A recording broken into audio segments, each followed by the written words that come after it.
السلام عليكم ورحمة الله وبركاته. أعزائي طلبة وطالبات الصف الأول الثانوي، إن شاء الله النهاردة موعدنا مع مراجعة ليلة الامتحان لأهم أسئلة حساب المثلثات يا شباب، لحد منهج 15 مارس، يعني لحد درس زوال الارتفاع والانخفاض.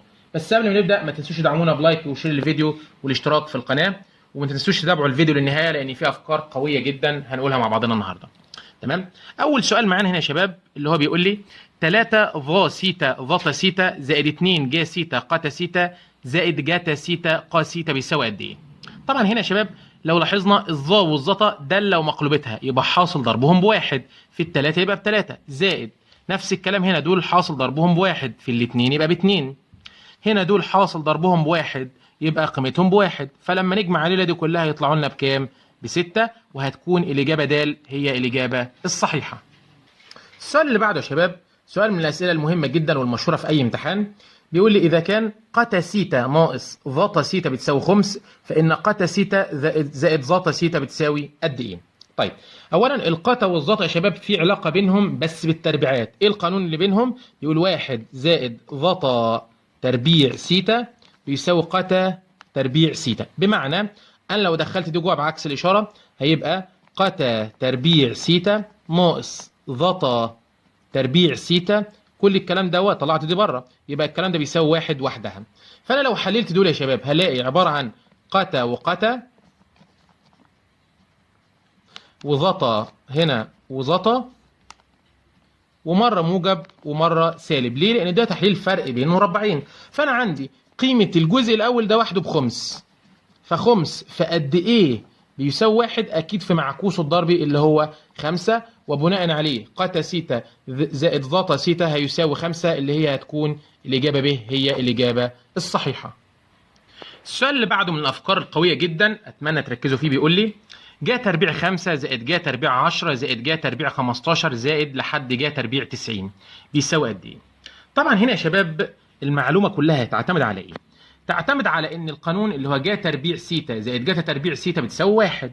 طب كمان انا لو ركزت هنا هلاقي جا تربيع 5، ولو انا اخدت اللي قصادها اللي هي 85، تمام، هنلاقي دول بواحد. ليه يا شباب بواحد؟ لان جا 85 اقدر اخليها جاتا 5، او العكس اقدر اخلي جا 5 جاتا 85، فهتبقى جا زاويه جا تربيع زاويه زائد جاتا تربيع نفس الزاويه المفروض قيمتهم بكام؟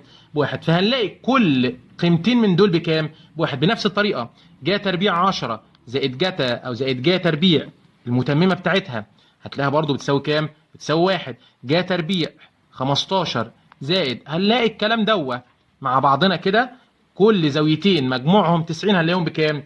هنلاقيهم بواحد. كل الكلام ده لحد فين؟ لحد جا تربيع 40 زائد جا تربيع 50. ماشي يا شباب؟ برضو دول مجموعهم بكام؟ بواحد. لو ركزنا دول كام زوج بالنسبة لنا هنلاقيهم 8 أزواج. تمام؟ ليه؟ لأن لو لاحظت هنا 5 10 15 20 25 30 35 40 لو عديناهم هنلاقيهم 8 أزواج. الثمان أزواج دول مجموع كل اتنين فيهم بواحد، فانا بالنسبه لي يبقى مجموع دول كلهم ب8. في حاجات او حالات فرديه هنا لسه ما حسبتهاش، مين هي يا شباب تاني؟ هنلاقي اللي ما كتبناهمش جا تربيع 45 وجا تربيع 90، دول ما لهمش يعني حاجه مكمله ليهم او متممه ليهم.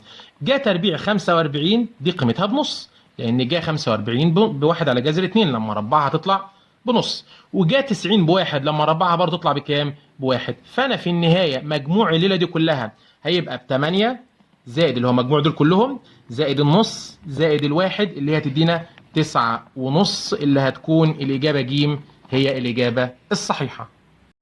السؤال اللي بعده يا شباب بيقول لي اذا كانت ظا سيتا بتساوي 3 فان قا تربيع سيتا بتساوي قد ايه؟ طبعا برضه ده يخص القانون اللي هو 1 زائد ظا تربيع سيتا بتساوي قا تربيع سيتا. تمام؟ فانا عندي 1 زائد الظا بس قيمتها ب3 لما نربعها تبقى ب9، يبقى الكلام ده كله اللي هو قا تربيع بيساوي 1 زائد 9 اللي هتطلع معايا بكام؟ ب10 اللي هي هتكون الاجابه ب هي الاجابه الصحيحه. السؤال اللي يليه بيقول لي عمود اناره طوله 8 متر يلقي ظلا على الارض طوله 5 متر، فان قياس زاويه ارتفاع الشمس عندئذ لاقرب درجه تساوي قد ايه؟ طبعا يا شباب مساله ان شاء الله ما فيهاش مشاكل. ادي هنا عمود اناره طوله 8 يلقي ظله 5 متر، يبقى هنا طوله الحقيقي 8 متر والظل بتاعه 5 متر. فانا هنا بالنسبه لي وده الوتر بتاعهم. هو بيقول لي فان قياس زاويه ارتفاع الشمس عندئذ، يعني في النقطه دي اللي هيبص كده لفوق هتبقى هي دي تعتبر زاويه ارتفاع مين؟ الشمس، لو سميناها هنا سيتا. فانا بالنسبه لي علشان اجيب زاويه ارتفاع الشمس عندي مقابل، طبعا دي زاويه قائمه اساسي يعني، وعندي مجاور، يبقى هنشغل الظا سيتا بتساوي المقابل اللي هو 8 على المجاور اللي هو 5، ونمشي القانون. يبقى نحسب قيمه سيتا شيفت تان 8 على 5 هتطلع 57 درجه، ويعني حاجه ويمكن 59 دقيقه، اللي هي تقريبا هتبقى 58 دقيقه درجه، اللي هي هتكون الاجابه د هي الاجابه الصحيحه. السؤال اللي بعديه من الاسئله اللي افكارها جميله على درس المعادلات يا شباب، معادلات الداله المثلثيه. بيقول لي اذا كان س اكبر من او تساوي صفر واقل من او تساوي 360، تمام؟ فان عدد حلول المعادله اللي قدامي دي 3 ج س بتساوي ظ س. هنا يا شباب عايز عدد الحلول وليس مجموعه الحل، تمام؟ فانا بالنسبه لي هنا لو خليناهم مع بعض في طرف هنلاقي ظ س لو خليناها مكانها وطلعنا لها دي بره هتبقى ناقص 3 ج س، كل الكلام ده بيساوي صفر. لو فكينا الظ س اصلا عباره عن ج س على جتا، كل الكلام ده ناقص 3 ج س بيساوي صفر. لو اخدنا الج س عامل مشترك من كلا الحدين اللي قدامي دول، لو خدنا هنا الج س هيتبقى لي 1 على جتا س ناقص، لو خدنا من هنا الج س هيتبقى لي 3، كل الكلام ده بيساوي صفر. يبقى انا قدامي هنا حلين او حاجتين يعني هقسمها، يبقى الج س بتساوي صفر، يا اما مقلوب الجتا بيساوي 3، يعني الجتا بتساوي تلت، تمام يا شباب؟ طيب الجا س بتساوي صفر، يبقى دي زاويه رباعيه.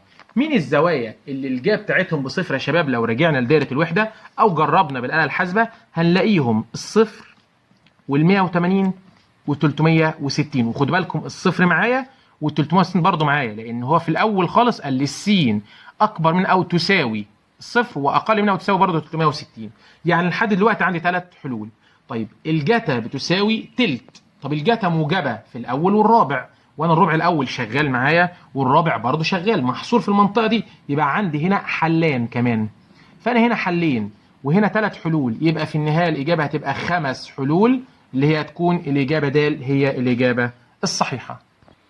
السؤال اللي بعده بيقول لي يا شباب من قمه صخره ارتفاعها 100 متر عن سطح البحر يكون زاويه، مش عجباني دي يعني، حاسسها عامله شويه. السؤال اللي بعده يا شباب بيقول لي من قمة صخرة ارتفاعها 100 متر عن سطح البحر يكون زاوية انخفاض قارب يبعد عن قاعدة الصخرة 200 متر بالراديان قد ايه؟ طيب احنا هنا لو تخيلنا ان الصخرة اهي 100 متر، وادي هنا القارب يبعد 200 متر، يعني الصخرة ارتفاعها 100 متر والقارب يبعد 200 متر عن قاعدة الصخرة يا شباب، تمام؟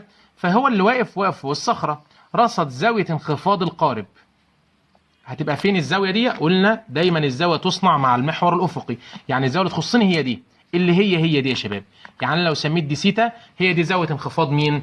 القارب، ماشي الكلام؟ اللي هي هتكون قدها بالتبادل، ماشي الكلام يا شباب؟ علشان فيه توازي.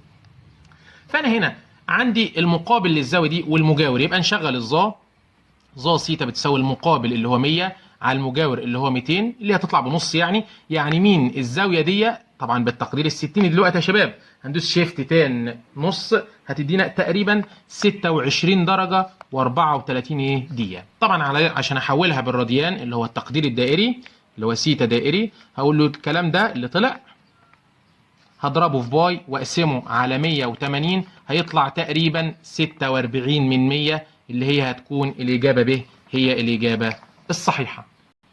السؤال اللي بعده من الافكار المتميزه جدا يا شباب، محتاج مني بدايه صح. بيقول لي اذا كان ظا سيتا زائد ظا سيتا بتساوي 2، فان ظا اس 19 اس 2019 سيتا زائد ظا اس 2019 برضه سيتا بتساوي قد ايه؟ طيب انا هنا يا شباب المعلومه اللي عندي بيقول لي ظا سيتا زائد ظا سيتا بيساوي 2، تمام؟ انا علشان اخليها مساله او اخليها معادله واحللها لازم اخليها بدلاله مجهول واحد، بمعنى الظا سيتا ايه رايكم لو سيبناها؟ مش الظا دي عباره عن 1 على ظا مقلوبه الظا، كل الكلام ده بيساوي 2. عايز الغي الظا سيتا اللي في المقام، هقول بالضرب في ظا سيتا، هيبقى ظا سيتا في ظا سيتا يبقى ظا تربيع سيتا، هنا دي هتروح مع دي يبقى لي 1، 2 في ظا سيتا يبقى 2 ظا سيتا. لو دخلناها جوه بعكس الاشاره هتبقى ظا تربيع سيتا ناقص 2 ظا سيتا زائد 1 كل الكلام ده بيساوي صفر. الشكل ده يا شباب ما بيفكركوش بحاجة، ده مقدار مربع كامل اللي هو أقدر أحلله كأنه قوس أس 2، الظا تربيع جذرها ظا والواحد جذر واحد وإشارة الحد الأوسط هتبقى سالبة. فأنا كده بقى ظا سيتا ناقص 1 أس 2 بتساوي صفر، يعني ظا سيتا ناقص 1 هي اللي بتساوي صفر، يعني الظا سيتا بتساوي كام؟ بتساوي 1. ودي أهم معلومة عندي، لو الظا سيتا بتساوي 1 يبقى الظا مقلوبها هيطلع برضه بكام؟ بواحد. ودول المعلومتين اللي هم يحلوا لي المجهول بتاعنا او المطلوب.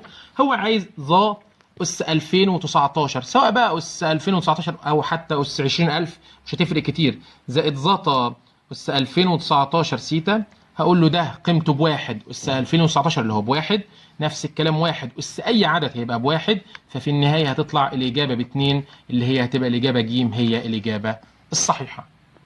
السؤال اللي بعده بيقول لي الحل العام للمعادله جاتا سيتا بتساوي 1. هو طبعا حيث ن بيقول لي تنتمي لمين؟ تنتمي لصاد. طبعا يا شباب احنا عارفين مين الزاويه اللي الجاتا بتاعتها بواحد؟ دي زاويه رباعيه ومفيش غير الصفر، يعني السيتا هنا بتساوي الصفر فقط. طبعا لو زودت 360 درجه هلاقيه شغال، وهكذا كمان 360 هلاقيه شغال، وبناء عليه فهيبقى الحل العام بيساوي صفر زائد دورة كاملة اللي هو 2 نون باي. طبعا الصفر مش هيأثر، هتبقى 2 نون باي هي الإجابة الصحيحة. طبعا كنا ممكن نحلها بالتجربة يا شباب، يعني لو احنا نسينا الكلام دوت أنا كان ممكن أجرب أعوض عن النون مرة بصفر ومرة بواحد ومرة باتنين وأشوف اللي الجاتا بتاعته هتطلع قيمته بواحد هلاقيه، لو هو ده هيبقى صح. لكن احنا هنا باختصار شديد السيتا بصفر، واحنا لو زودنا عليها دورة كاملة هيبقى 2 باي نون أو 2 نون باي اللي هي الإجابة ب هي الإجابة الصحيحة.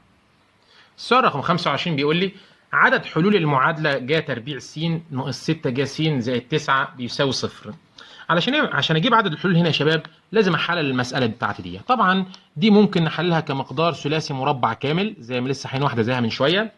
الجا تربيع جذرها ج س والتسعة جذرها 3 وإشارة الحد الأوسط هتبقى إيه؟ هتبقى سالبة. يعني حاجة أس 2 بصفر يبقى الحاجة نفسها بصفر، يعني الجا س بتساوي 3. إيه ده يا شباب؟ الجا بتساوي عدد أكبر من واحد؟ ده مستحيل. إحنا عارفين كلنا إن قيمة الجا تتراوح ما بين الواحد والسالب واحد، يعني أكبر من سالب واحد أو تساويه طبعا، وأقل من أو تساوي الواحد. طبعا الكلام ده يخص مين برضو؟ الجتا.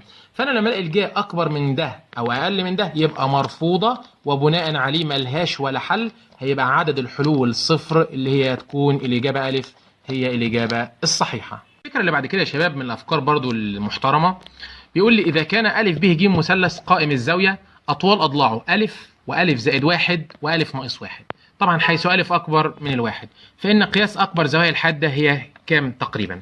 طيب أولا هنا لو ركزنا هنلاقي أ ناقص واحد وأ زائد واحد دول 3 أضلاع كل واحد فيهم يزيد عن التاني بواحد، فأنا مفيش مثلث قائم أضلاعه تزيد عن كل ضلع أو ضلع يزيد عن أخوه بواحد إلا المثلث القائم اللي أضلاعه مشهورة 3 و4 و5. يعني أنا لو تخيلت ده ب 3 سم وده ب 4 سم وده ب 5 سم، فهيكون دي مكان الألف ناقص واحد ودي مكان الألف ودي مكان الألف زائد يا شباب مكان الألف زائد واحد. طبعا لو عايزين نحسبها احنا ونستنتجها هسيبها لكم انتوا تحلوها بفيثاغورس عادي جدا. أكبر ضلع اللي هو أ زائد واحد هنربعه وهنربع كلا الضلعين التانيين ونجمعهم ونطلع معادلة نطلع منها قيمة أ. الألف هتطلع معاكم ب4. ماشي يا شباب؟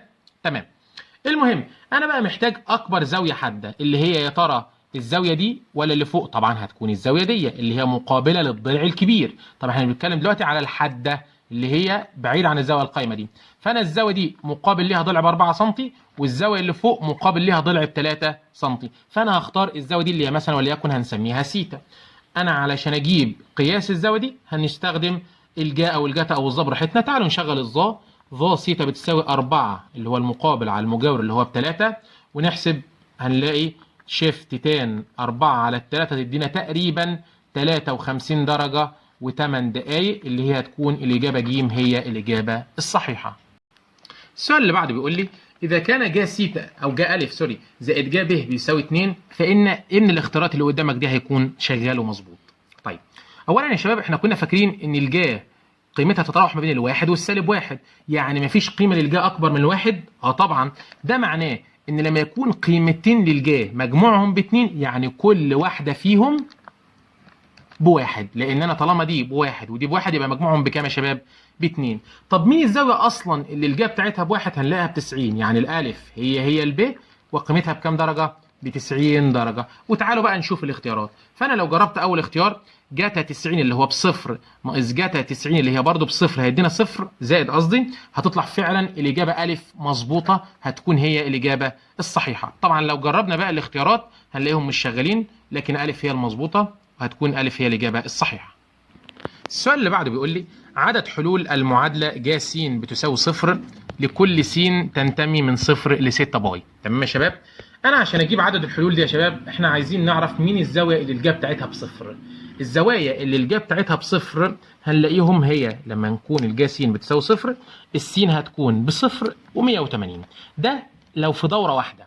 طب في دوره واحده اللي هي من صفر ل 2 باي يبقى عندي حلين. فانا المره دي عندي من صفر ل 6 باي يعني 3 دورات، فكل دوره فيها حلين، يبقى عدد الحلول في النهايه كلها هيطلع 6 حلول اللي هي هتكون الإجابة ج هي الإجابة الصحيحة.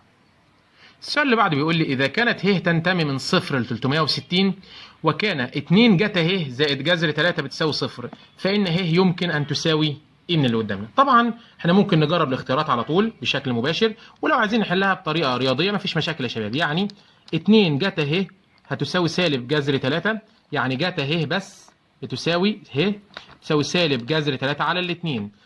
مين الزاويه اللي الجاتا بتاعتها بجذر 3 على الاثنين؟ هنلاقيها 30. طيب الجاتا سالبها فين وفين؟ هنلاقيها في الربع الثاني والربع الثالث. معايا يا شباب؟ فانا زاويتي قيمتها ب 30. عايز اشوف ال 30 دي في الربع الثاني هيبقى وضعها 180 ناقص 30 اللي هي ب 150، في الربع الثالث 180 زائد 30 اللي هي ب 210. احدى القيمتين دول هم اللي مظبوطين، مفيش في الاجابات عندي في الاختيارات غير الاجابه ج اللي هي قيمتها ب 210 هتبقى هي الاجابه الصحيحه. السؤال رقم 20 يا شباب من الافكار برضو التراكميه القويه، بيقول لي اذا كان جا سيتا وجاتا سيتا هما جذر المعادله اللي قدامك دي، فان ب بتساوي قد ايه؟ تمام؟ طبعا نفتكر الترم الاول ان احنا مجموع الجذرين اللي هو جا سيتا زائد جاتا سيتا اللي هو مجموع الجذرين بتوعنا بيساوي ايه بالقانون؟ سالب معامل س يعني سالب ب على معامل س تربيع اللي هو ب2، ودي المعلومه الاولى عندي. وبالمثل حاصل ضرب الجذرين اللي هو جا سيتا في جاتا سيتا هنلاقيهم بيساوي الحد المطلق اللي هو سالب 1 على معامل س تربيع اللي هو بكام؟ ب2. يبقى دول يا شباب المعلومتين اللي عندنا. انا عايز قيمه ب، علشان اجيب قيمه ب هربع الطرفين في المقدار الاول ده، دي المعادله دي هقول ب تربيع. هنلاقي القوس ده او المقدار ده لما اربعه مربع الاول جا تربيع، مربع الثاني يبقى جاتا تربيع، الاول في الثاني في 2 وهننساها يا شباب يبقى 2 جا سيتا جاتا سيتا، كل الكلام ده بيساوي سالب ب لما تتربع بب تربيع على الاربعه. انا عندي دول قوانين حساب المثلثات بواحد زائد 2 في جاتا قيمتهم بسالب نص، كل الكلام ده بيساوي ب تربيع على الاربعه. 2 في سالب نص بسالب 1 مع الموجب 1 يبقى بصفر، ب تربيع على الاربعه بصفر يعني ب تربيع بصفر، يبقى الب برضه بتساوي صفر اللي هي هتكون الاجابه الف هي الاجابه الصحيحه. السؤال الاخير معانا هنا يا شباب بيقول لي اذا كان جا سيتا بتساوي الف على ب، طبعا حيث سيتا تنتمي من صفر لباي على الاثنين يعني الربع الاول، قبل اي حاجه نرسم رسمتنا. الربع الاول اهو، وانا عندي الزاويه هتكون هنا. طب هو مديني الجا اللي هي مقابل على وتر، فانا اقدر اجيب المجاور ده طبعا بفيثاغورس. لو ربعت الوتر وربعت الضلع ده وطرحتهم وهاخد الجذر في النهايه يبقى جذر ب تربيع ناقص الف تربيع. تاني يا شباب المجاور ده جبناه ازاي؟ ربعنا الوتر وربعنا الضلع اللي هو المقابل ده وطرحتهم وفي النهايه هاخد مين؟ الجذر. تمام؟ هو بقى قال انا عايز جذر 1 زائد ظ تربيع سيتا، هقول له 1 زائد ظ تربيع بتساوي ق تربيع، يعني جذر ق تربيع سيتا يعني اللي هي ق سيتا. فانا القا مقلوبة مين؟ القا دي مقلوبة الجتا، فانا هقول له الجتا اللي هي المجاور على الوتر، فالقا هيبقى اعكس، هيبقى الوتر اللي هو ب على المجاور اللي هو جذر ب تربيع ناقص الف تربيع اللي هي هتكون الاجابه د هي الاجابه الصحيحه. وهنا نكون وصلنا لختام الفيديو بتاعنا النهارده، اتمنى تكونوا استفدتوا واستمتعتوا معايا، وانتظرونا في فيديوهات قادمه، وما تنسوش تدعمونا بلايك وشير الفيديو والاشتراك في القناه، والسلام عليكم ورحمه الله وبركاته.